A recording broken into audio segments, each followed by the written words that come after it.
કેમ છો મિત્રો? સ્વાગત છે તમારું અલકાની રસોઈમાં.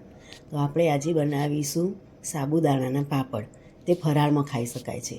આ સાબુદાણા છે આખી રાત પલાળેલા, 1 વાટકો સાબુદાણા છે. એને કુકરમાં નાખી દઈશું.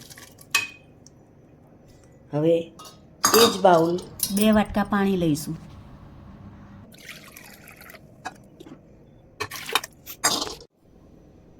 હવે પ્રમાણસર જીરું નાખીશું અને મીઠું નાખીશું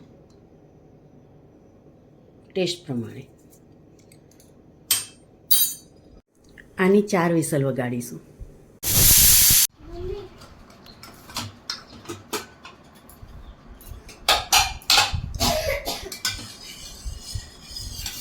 આ રીતે ટ્રાન્સફર થઈ જાય એ રીતનું બનાવવાનું.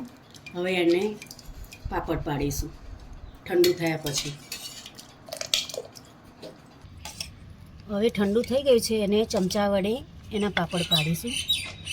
આમાં લીલું મરચું નાખવું હોય તો નખાય, પણ આપણે બાળકોને ખાવાના હોય એટલે આપણે મરચું નથી નાખતા.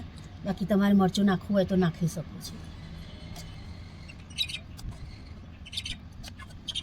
બસ આ રીતે ચમચા વડે પાડી દેવાના. 2 દિવસ થયા, સુકાઈ ગઈ છે. હવે એને તળી લઈશું. તેલ ગરમ થઈ ગયું છે, હવે એને તળી લઈશું.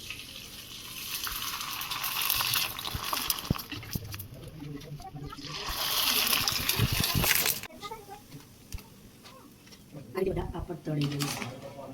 એકદમ પોચા અને બહુ સરસ વ્હાઈટ કલરના થાય છે.